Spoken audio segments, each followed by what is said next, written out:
Chapter 2, Section 2, Subsection 1. The Child in Assyria. The original of that mother so widely worshipped, there is reason to believe, was Semiramis, already referred to, who it is well known was worshipped by the Babylonians and other eastern nations, and that under the name of Rhea, the great goddess mother. It was from the sun, however, that she derived all her glory and her claims to deification. That son, though represented as a child in his mother's arms, was a person of great stature and immense bodily powers, as well as most fascinating manners. In Scripture he is referred to, Ezekiel 8:14, under the name of Tammuz, but he is commonly known among classical writers under the name of Bacchus, that is, the lamented one. From Baka, to weep or lament. Among the Phoenicians, says Hesychius, Bacchus means weeping. As the woman wept for Tammuz, so did they for Bacchus. To the ordinary reader, the name of Bacchus suggests nothing more than revelry and drunkenness, but it is now well known that amid all the abominations that attended his orgies, their grand design was professedly the purification of souls, and that from the guilt and defilement of sin. This lamented one, exhibited and adored as a little child in his mother's arms, seems in point of fact to have been the husband of Semiramis, whose name Ninos, by which he is commonly known in classical history, literally signified the sun. As Semiramis, the wife was worshipped as Rhea, whose grand distinguishing character was that of the great goddess mother. The conjunction with her of her husband under the name of Ninos, or the sun, was sufficient to originate the peculiar worship of the mother and son, so extensively diffused among the nations of antiquity, and this no doubt is the explanation of the fact which has so much puzzled the inquirers into ancient history, that Ninos is sometimes called the husband and sometimes the son of Semiramis. As such, Rhea was called by the Greeks Amas. Amas is evidently the Greek form of the Chaldea Amma, mother. This also accounts for the origin of the very same confusion of relationship between Isis and Osiris, the mother and child of the Egyptians, for as Bunsen shows, Osiris was represented in Egypt as at once the son and husband of his mother, and actually bore as one of his titles of dignity and honor the name husband of the mother. This still further casts light on the fact already noticed, that the Indian god Isvara is represented as a babe at the breasts of his own wife Isi, or Parvati. Bunsen, it may be observed that this very name, husband of the mother, given to Osiris, seems even at this day to be in common use among ourselves, although there is not the least suspicion of the meaning of the term, or whence it has come. Herodotus mentions that when in Egypt he was astonished to hear the very same mournful but ravishing song of Linos, sung by the Egyptians, although under another name, which he had been accustomed to hear in his own native land of Greece. Linos was the same god as the Bacchus of Greece, or Osiris of Egypt, for Homer introduces a boy singing the song of Linos while the vintage is going on, Elias, and the scholiast says that this song was sung in memory of Linos, who was torn in pieces by dogs. The epithet dogs applied to those who tore Linos in pieces is evidently used in a mystical sense, and it will afterwards be seen how thoroughly the other name by which he is known, Narcissus, identifies him with the Greek Bacchus and Egyptian Osiris. In some places in Egypt, for the song of Linos or Osiris, a peculiar melody seems to have been used. Savary says that in the temple of Abydos the priest repeated the 7 vowels in the form of hymns, and the musicians were forbid to enter it. Letters. Strabo, whom Savary refers to, calls the god of that temple Memnon, but we learn from Wilkinson that Osiris was the great god of Abydos, whence it is evident that Memnon and Osiris were only different names of the same divinity. Now the name of Linos or Osiris, as the husband of his mother in Egypt, was Kamut, Bunsen. When Gregory the Great introduced into the Church of Rome what are now called the Gregorian chants, he got them from the Chaldean mysteries, which had long been established in Rome, for the Roman Catholic priest Eustace admits that these chants were largely composed of Lydian and Phrygian tunes, classical tour. Lydia and Phrygia being among the chief seats in later times of those mysteries of which the Egyptian mysteries were only a branch. These tunes were sacred, the music of the great god, and in introducing them Gregory introduced the music of Kamut, and thus to all appearance has it come to pass that the name of Osiris or Kamut, the husband of the mother, is in everyday use among ourselves as the name of the musical scale. For what is the melody of Osiris, consisting of the 7 vowels, formed into a hymn, but the Gamut? Now this Ninus, or son, born in the arms of the Babylonian Madonna, is so described as very clearly to identify him with Nimrod, Ninus, king of the Assyrians, says Trogus Pompeius, epitomized by Justin. First of all, change the contented moderation of the ancient manners, incited by a new passion to desire of conquest. He was the first who carried on war against his neighbors, and he conquered all nations from Assyria to Libya, as they were yet unacquainted with the arts of war. The name Assyrians, as has already been noticed, has a wide latitude of meaning among the classic authors, taking in the Babylonians as well as the Assyrians proper. This account points directly to Nimrod and can apply to no other. The account of Diodorus Siculus entirely agrees with it and adds another trait that goes still further to determine the identity. That account is as follows. Ninus, the most ancient of the Assyrian kings mentioned in history, performed great actions. Being naturally of a warlike disposition and ambitious of glory that results from valor, he armed a considerable number of young men that were brave and vigorous like himself, trained them up a long time in laborious exercises and hardships, and by that means accustomed them to bear the fatigues of war and to face dangers with intrepidity. As Diodorus makes Ninus the most ancient of the Assyrian kings, and represents him as beginning those wars which raised his power to an extraordinary height by bringing the people of Babylonia under subjection to him, while as yet the city of Babylon was not in existence. This shows that he occupied the very position of Nimrod, of whom the scriptural account is that he first began to be mighty on the earth, and that the beginning of his kingdom was Babylon. As the Babel builders, when their speech was confounded, were scattered abroad on the face of the earth, and therefore deserted both the city and the tower which they had commenced to build, Babylon as a city could not properly be said to exist until Nimrod, by establishing his power there, made it the foundation and starting point of his greatness. In this respect, then, the story of Ninus and of Nimrod exactly harmonize. The way, too, in which Ninus gained his power is the very way in which Nimrod erected his. There can be no doubt that it was by inuring his followers to the toils and dangers of the chase that gradually formed them to the use of arms, and so prepared them for aiding him in establishing his dominions, just as Ninus, by training his companions for a long time in laborious exercises and hardships, qualified them for making him the first of the Assyrian kings. The conclusions deduced from these testimonies of ancient history are greatly strengthened by many additional considerations. In Genesis 10:11 we find a passage which, when its meaning is properly understood, casts a very steady light on the subject. That passage, as given in the Authorized Version, runs thus: "Out of that land went forth Ashur, and builded Nineveh." This speaks of it as something remarkable, that Ashur went out of the land of Shinar, while yet the human race in general went forth from the same land. It goes upon the supposition that Ashur had some sort of divine right to that land, and that he had been in a manner expelled from it by Nimrod, while no divine right is elsewhere hinted at in the context, or seems capable of proof. Moreover, it represents Ashur as setting up in the immediate neighborhood of Nimrod as mighty a kingdom as Nimrod himself. Ashur building 4 cities, one of which is emphatically said to have been great, while Nimrod, on this interpretation, built just the same number of cities, of which none is specially characterized as great. Now it is in the last degree improbable that Nimrod would have quietly borne so mighty a rival so near him. To obviate such difficulties as these, it has been proposed to render the words, "Out of that land he, Nimrod, went forth into Assur or Assyria."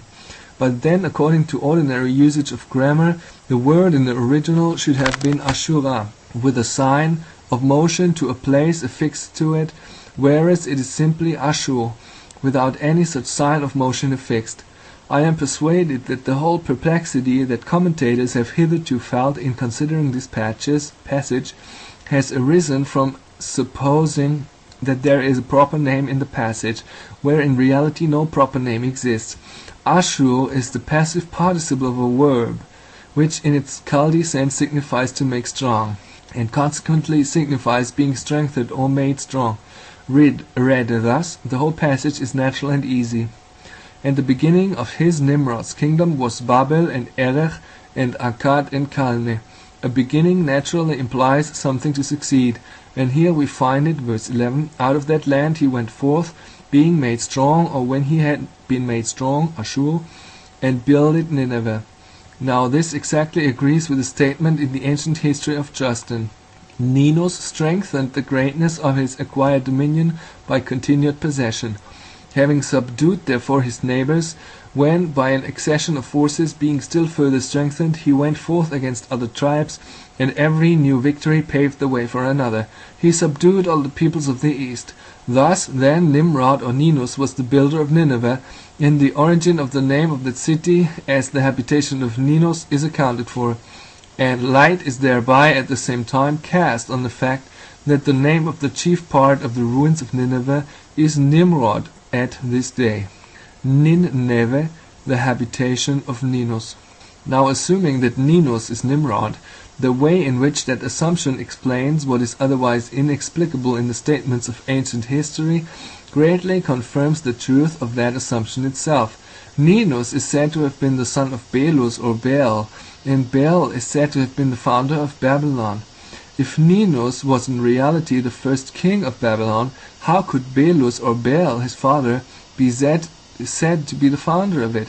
Both might very well be, as will appear if we consider who was Baal, and what we can trace of his doings. If Ninus was Nimrod, who was the historical Baal? He must have been Cush, for Cush begat Nimrod, Genesis 10:8, and Cush is generally represented as having been a ringleader in the great apostasy. But again, Cush as the son of Ham was Hermes or Mercury, for Hermes is just an Egyptian synonym for the son of Ham. See Gregorius Turonensis De Rerum Franc. Gregory attributes to Cush what was said more generally to have befallen his sons, but this statement shows the belief in his day, which is amply confirmed from other sources, that Cush had a preeminent share in leading mankind away from the true worship of God. The composition of Hermes is first from Hel, which is Chaldee, is synonymous with Ham or Chem, or the burnt one, as Hel also, like Ham, signified the hot or burning one. This name formed the foundation for covertly identifying Ham with the sun, and so deifying the great patriarch, after whose name the land of Egypt was called, in connection with the sun. Chem or Ham, in his own name, was openly worshipped in late ages in the land of Ham. But this would have been too daring at first. By means of Hel, the synonym, however, the way was paved for this. Her is the name of Horus, who is identified with the sun, Bunsen, which shows the real etymology of the name to be from the verb to which I have traced it. Then secondly, Mes is from Meshech, or without the last radical, which is omissible, mesh, to draw forth. In Egyptian we have ms, in the sense of to bring forth, which is evidently a different form of the same word. In the passive sense also we find mis used, Bunsen vocabulary. The radical meaning of Meshech in Stocky lexicon is given in Latin extraxit, and our English word extraction, as applied to birth or descent, shows that there is a connection between the generic meaning of this word and birth. This derivation will be found to explain the meaning of the names of the Egyptian kings, Rameses and Thotmes, the former evidently being the son of Ra or the sun, the latter in like manner being the son of Thoth. For the very same reason, Hermes is the son of Hel, or Ham, the burnt one, that is, Cush. Now Hermes was the great original prophet of idolatry, for he was recognized by the pagans as the author of their religious rites and the interpreter of the gods. The distinguished Gesenius identifies him with the Babylonian Nebo, as the prophetic god, and statement of Hyginus shows that he was known as the grand agent in that movement which produced the division of tongues. His words are these: "For many ages men lived under the government of Jove," evidently not the Roman Jupiter, but the Jehovah of the Hebrews, "without cities and without laws, and all speaking one language. But after that Mercury interpreted the speeches of men," whence an interpreter is called hermeneutes or hermeneutics, "the same individual distributed the nations. Then discord began." Here there is a manifest enigma. How could Mercury or Hermes have any need to interpret the speeches of mankind when they all spake one language? To find out the meaning of this, we must go to the language of the mysteries. Peresh in Chaldee signifies to interpret, but was pronounced by old Egyptians and by Greeks, and often by the Chaldees themselves in the same way as Peres, to divide. Mercury then, or Hermes, or Cush, the son of Ham, was the divider of the speeches of men. He, it would seem, had been the ringleader in the scheme for building the great city and tower of Babel, and as the well-known title of Hermes, the interpreter of the gods, would indicate, had encouraged them in the name of God to proceed in their presumptuous enterprise, and so had caused the language of men to be divided and themselves to be scattered abroad on the face of the earth. Now look at the name of Belus or Bel, given to the father of Ninus or Nimrod in connection with this. While the Greek name Belus represented both the Baal and Bel of the Chaldees, these were nevertheless two entirely distinct titles. These titles were both alike often given to the same god, but they had totally different meanings. Baal, as we have already seen, signified the Lord, but Bel signified the confounder. When then we read that Belus, the father of Ninus, was he that built or founded Babylon, can there be a doubt in what sense it was that the title of Belus was given to him? It must have been in the sense of Baal, the confounder. And to this meaning of the name of the Babylonian Baal, there is a very distinct allusion in Jeremiah 1:2, where it is said, "Baal is confounded," that is, the confounder is brought to confusion. That Cush was known to pagan antiquity under the very character of Baal, the confounder, a statement of Ovid very clearly proves. The statement to which I refer is that in which Janus, the god of gods, from whom all the other gods had their origin, is made to say of himself, "The ancients called me Chaos." Janus was also called in the most ancient hymns of the Salii, Makrob, Saturn. Now first, this decisively shows that chaos was known not merely as a state of confusion, but as the god of confusion. But secondly, who that is at all acquainted with the laws of Chaldaic pronunciation does not know that chaos is just one of the established forms of the name of Chus or Cush? Then look at the symbol of Janus, whom the ancients called Chaos, and it will be seen how exactly it tallies with the doings of Cush when he is identified with Baal the confounder. That symbol is a club, and the name of a club in Chaldee comes from the very word which signifies to break in pieces or scatter abroad. Then here are some more footnotes. The name of Cush is also Chus, for sh frequently passes in Chaldee into s, and Chus in pronunciation legitimately becomes Chavos, or without the digamma, Chaos. The digamma is the W. From Sir William Betham's Etruscan Literature and Antiquities Investigated, 1842, the Etruscan name on the reverse of the medal Belatri, Lord of Spies, is probably given to Janus in allusion to his well-known title Janus Tuens, which may be rendered Janus the Seer or the All-Seeing Janus. In Proverbs 25:18, a mole or club is Mephaitz. In Jeremiah 51:20, the same word without the yud is evidently used for a club, though in our version it is rendered battle axe. For the use of it is not to cut asunder, but to break in pieces. See the whole passage. He who caused the confusion of tongues was he who broke the previously united earth, Genesis 11:1, in pieces and scattered the fragments abroad. How significant then as a symbol is the club, as commemorating the work of Cush, as Baal the confounder.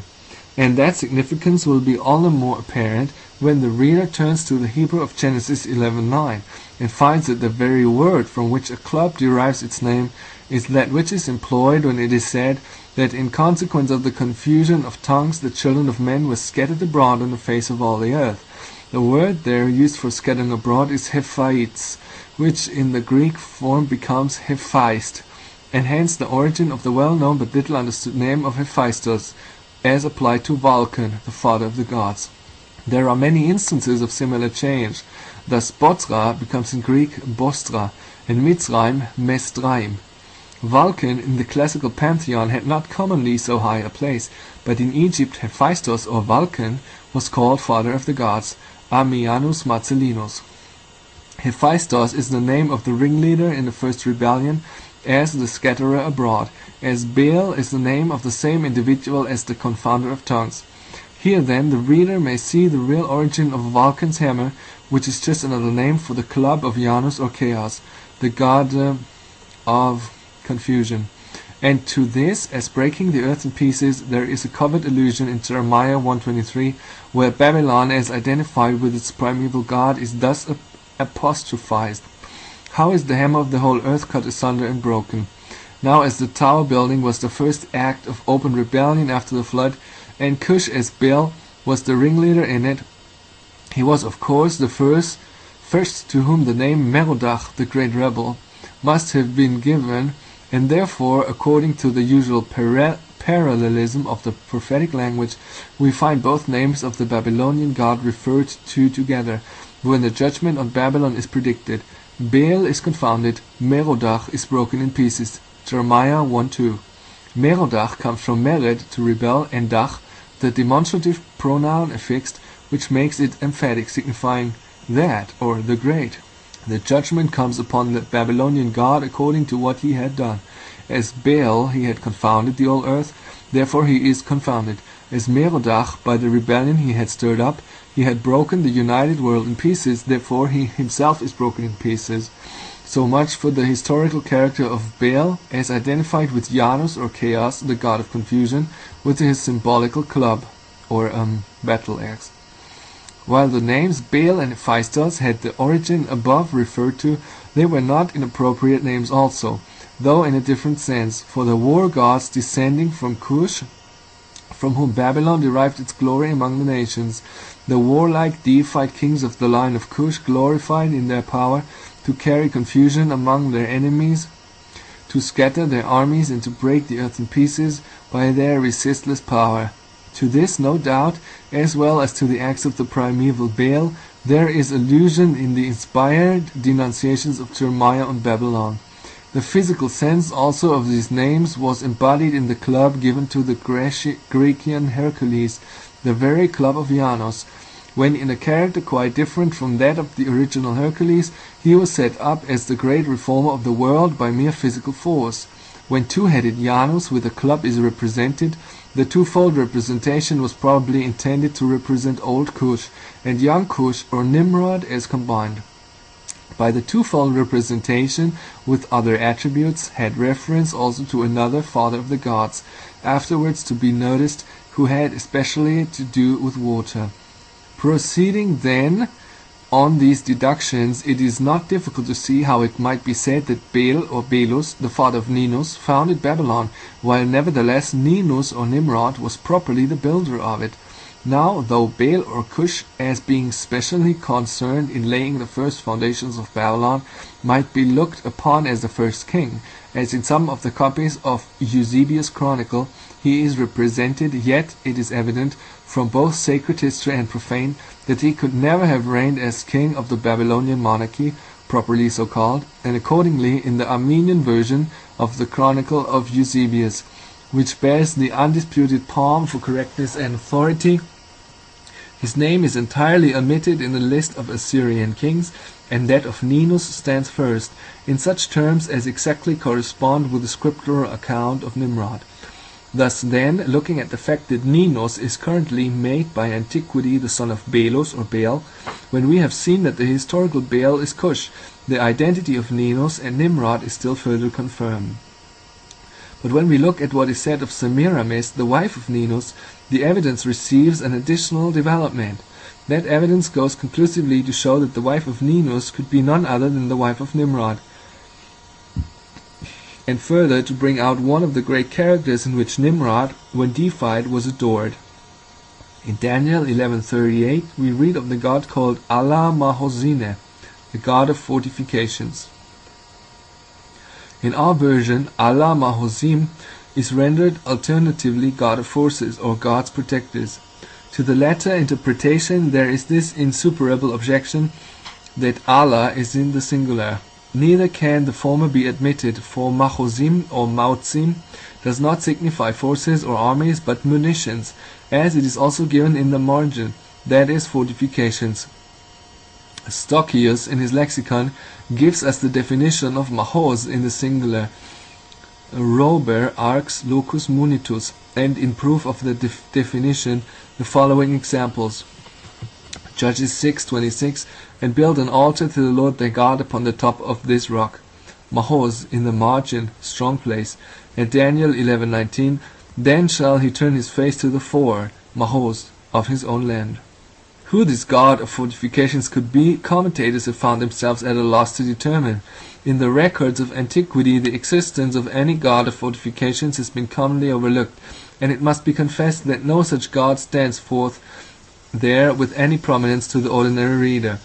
But of the existence of a goddess of fortifications, everyone knows that there is the amplest evidence. That goddess is Cybele, who is universally represented with a mural or turreted crown over the fortification on her head. Why was Rhea or Cybele thus represented? Ovid asks the question and answers it himself, and the answer is this. The reason, he says, why the statue of Cybele wore a crown of towers was because she first erected them in cities. The first city in the world after the flood, from whence the commencement of the world itself was often dated, that had towers and encompassing walls, was Babylon. And Ovid himself tells us that it was Semiramis, the first queen of that city, who was believed to have surrounded Babylon with a wall of brick.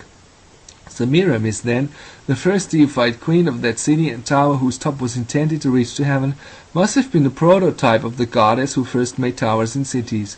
When we look at the Ephesian Diana, we find evidence to the very same effect. In general, Diana was depicted as a virgin and the patroness of virginity, but the Ephesian Diana was quite different.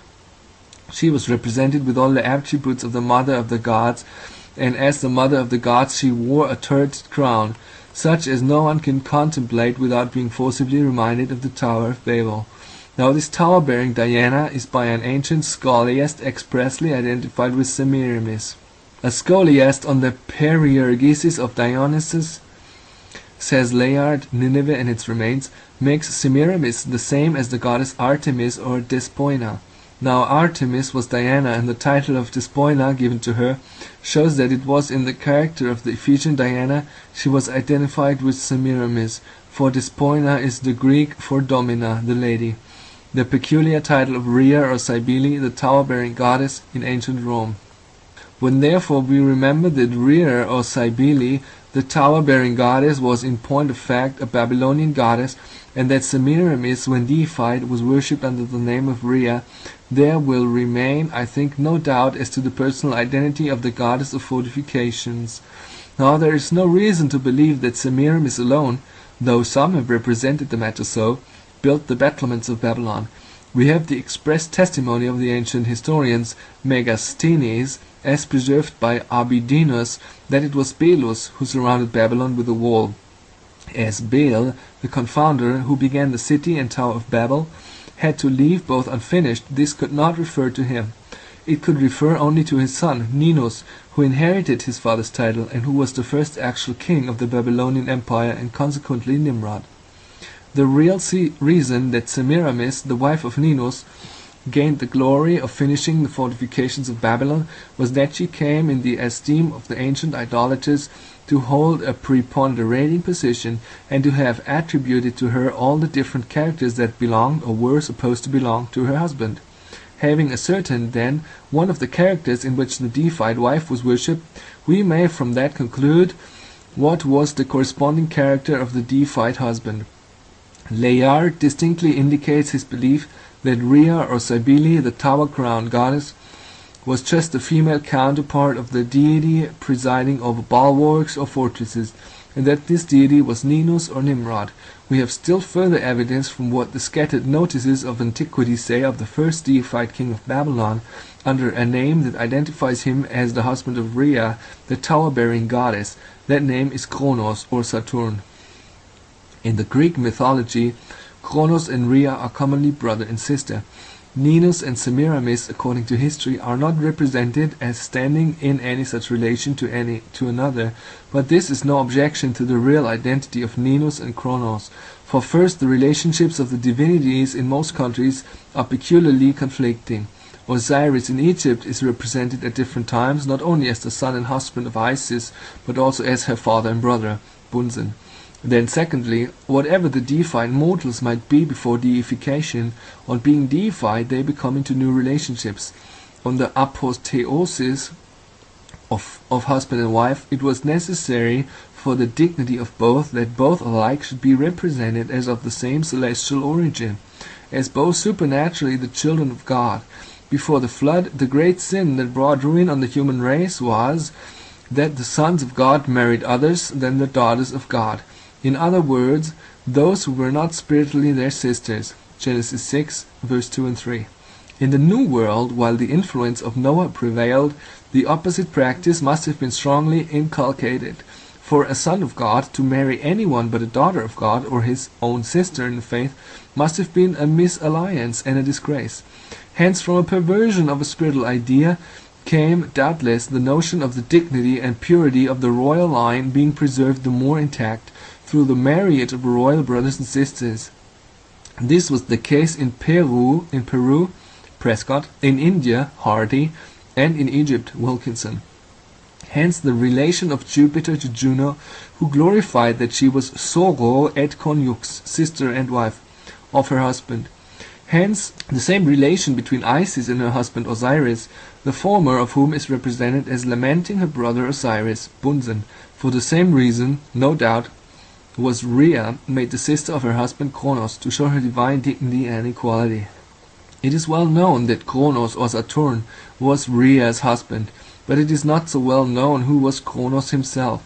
Traced back to his original, that divinity is proved to have been the first king of Babylon. Theophilus of Antioch shows that Kronos in the east was worshipped under the names of Bel and Baal. And from Eusebius we learn that the first of the Assyrian kings, whose name was Belus, was also by the Assyrians called Kronos.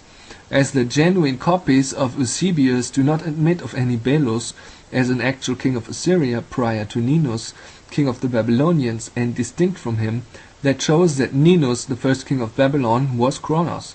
But further we find that Kronos was king of the Cyclops, who were his brethren and who derived that name from him, and that the Cyclops were known as the inventors of tower building. Scholiasts upon Euripides, Orest says that the Cyclops were so called from Cyclops their king. By this scholiast the Cyclops are regarded as a Thracian nation, for the Thracians had localized the tradition and applied it to themselves. But the following statement of the scholiast on the Prometheus of Aeschylus shows that they stood in such a relation to Kronos as proof that he was their king.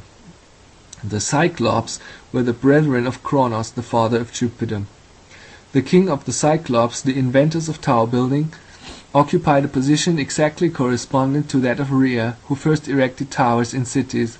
If therefore Rhea, the wife of Kronos, was the goddess of fortifications, Kronos or Saturn, the husband of Rhea, that is Ninus or Nimrod, the first king of Babylon, must have been Allah Mahozin, the god of fortifications. See the note below. The name Kronos itself goes not a little to confirm the argument. Kronos signifies the horned one. Keren means kranim means horn in Hebrew. As a horn is a well-known oriental emblem for power or might, Kronos, the horned one, was according to the mystic system just a synonym for the scriptural epithet applied to Nimrod. He began to be mighty on the earth. The name Kronos, as the classical reader is well aware, is applied to Saturn as the father of the gods.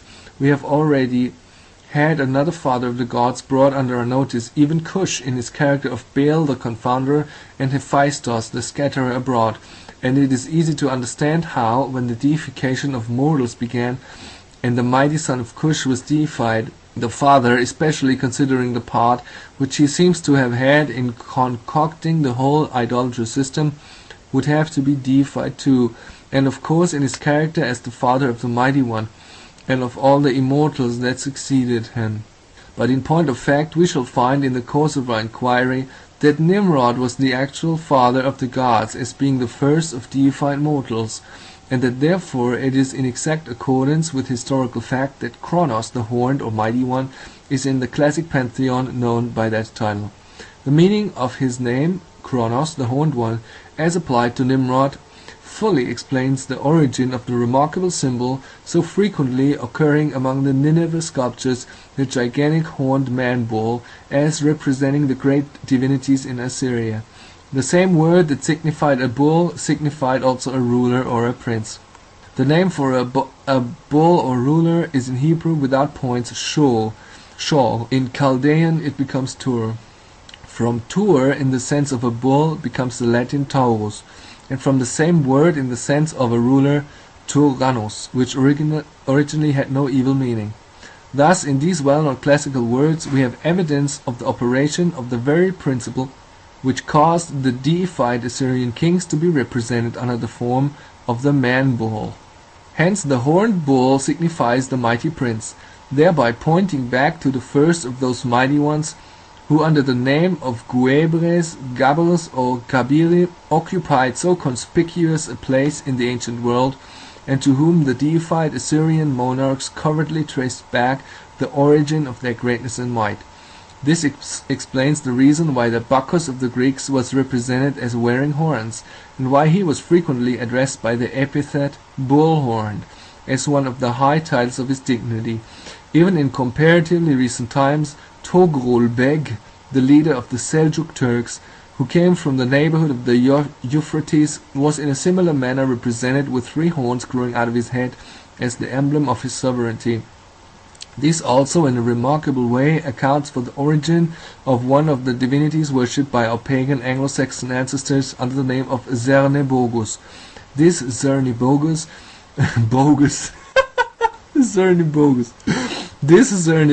was the black, malevolent, ill-omened divinity. In other words, the exact counterpart of the popular idea of the devil, as supposed to be black and equipped with horns and hoofs. This name analyzed casts a very singular light on the source from whence has come the popular superstition in regard to the grand adversary.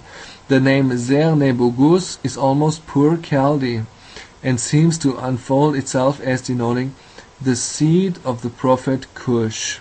In Hebrew, Zerah means seed, like Sarah, the promised seed wife of Abraham, where his seed would come from. Nebo or Nabi is a prophet, Nabi, and even in Babylonian is Nabu, and Gus might be Cush. Yeah. We have seen reason already to conclude that under the name Bel, as distinguished from Baal, Cush was the great soothsayer or false prophet worshipped at Babylon. But independent inquirers have been led to the conclusion that Baal and Nebo were just 2 different titles for the same god, and that a prophetic god. Thus does Kitzo comment on the words of Isaiah 46:1. Baal boweth down, Nebo stoopeth, which, with reference to the latter name, the word seems to come from Nibba, to deliver an oracle or to prophesy, and hence would mean an oracle, and may thus, as Karl suggests, commentaire littéral, be no more than another name for Baal himself or a characterizing epithet applied to him. It being not unusual to repeat the same thing in the same verse in equivalent terms, Zernibogus, the great seed of the prophet Cush, was of course Nimrod, for Cush was Nimrod's father. Turn now to Layard and see how this land of ours and Assyria are thus brought into intimate connection. In a woodcut, first we find the Assyrian Hercules, that is Nimrod the giant, as he is called in the Septuagint version of Genesis, without club, spear, or weapons of any kind, attacking a bull. Having overcome the bull, he sets the horns on his head as a trophy of victory and symbol of power, and thenceforth the hero is represented not only with the horns and hoofs above, but from the middle downwards, with the legs and cloven feet of the bull. Thus equipped, he is represented as turning next to encounter a lion. This, in all likelihood, is intended to commemorate some event in the life of him who first began to be mighty in the chase and in war, and who, according to all ancient traditions, was remarkable also for bodily power, as being the leader of the giants that rebelled against heaven. Now Nimrod, as the son of Cush, was black, in other words, was a Negro. Can the Ethiopian change his skin? Is in the original, can the Cushite do so? Keeping this in mind, it will be seen that in that figure, disentombed from Nineveh, we have both the prototype of the Anglo-Saxon Zer-Nebogus, the seed of the prophet Cush, and the real original of the black adversary of mankind with horns and hoofs.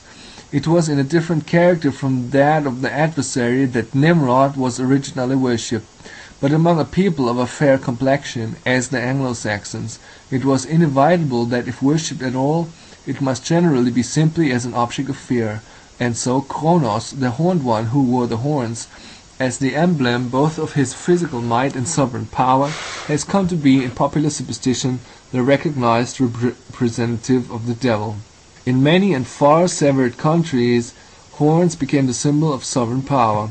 The corona or crown that still encircles the brows of European monarchs seems remotely to be derived from the emblem of might adopted by Kronos or Saturn, who, according to Pherecydes, was the first before all others that ever wore a crown. The first regal crown appears to have been only a band in which the horns were set. From the idea of power contained in the horn, even subordinate rulers seem to have worn a circlet adorned with a single horn, in token of their derived authority. Bruce, the Abyssinian traveller, gives examples of Abyssinian chiefs thus decorated, in regard to whom he states that the horn attracted his particular attention when he perceived that the governors of provinces were distinguished by this head-dress. In the case of sovereign powers, the royal headband was adorned sometimes with a double, sometimes a triple crown. The double horn had evidently been the original symbol of power or might on the part of sovereigns, for on the Egyptian monuments the heads of the deified royal personages have generally no more than the two horns to shadow forth their power. As sovereignty in Nimrod's case was founded on physical force, so the two horns of the bull were the symbols of that physical force. And in accordance with this we read in Sanchuniathon that Astarte put on her own head a bull's head as the ensign of royalty.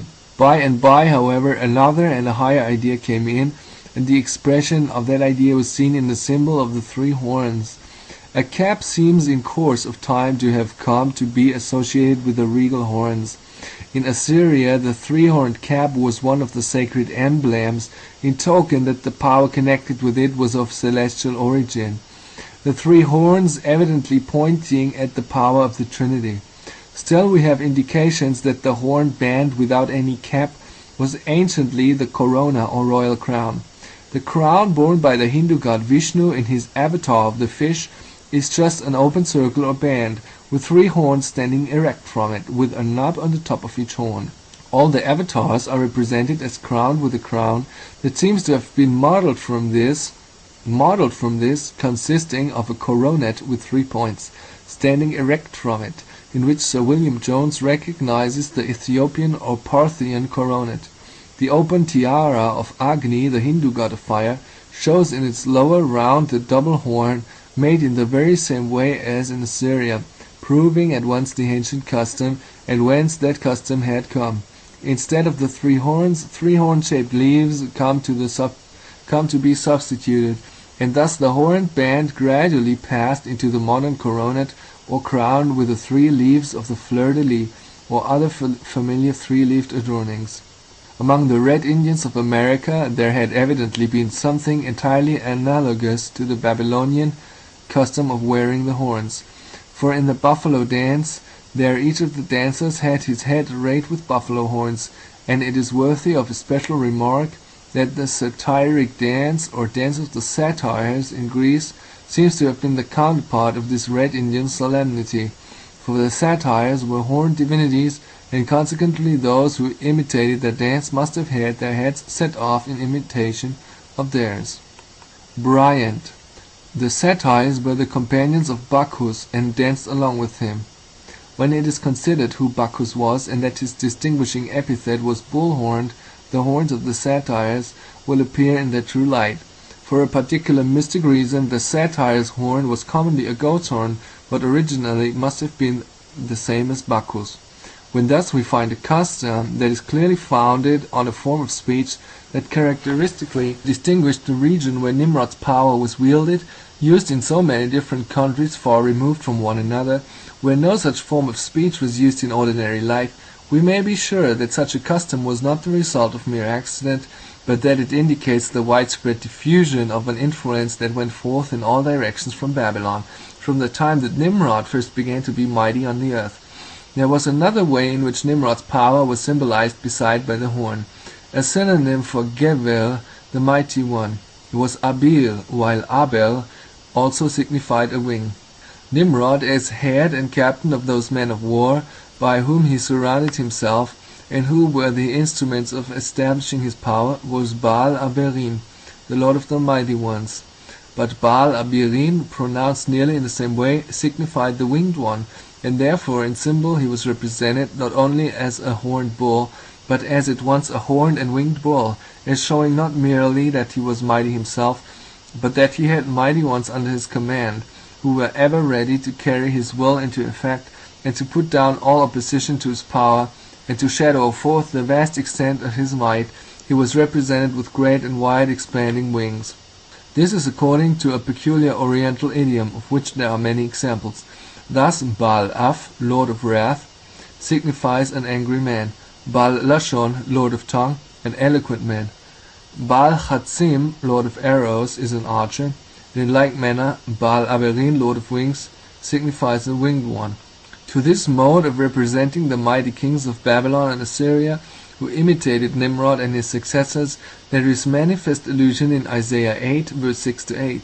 Forasmuch as this people refuses the waters of Shiloah that go softly, and rejoice in Rezin and Remaliah's son, now therefore, behold, the Lord bringeth upon them the waters of the river, strong and mighty, even the king of Assyria, and all his glory, and he shall come up over all his banks. And he shall pass through Judah, he shall overflow and go over. He shall reach even unto the neck, and the stretching out of his wings shall fill the breadth of thy land, O Emmanuel.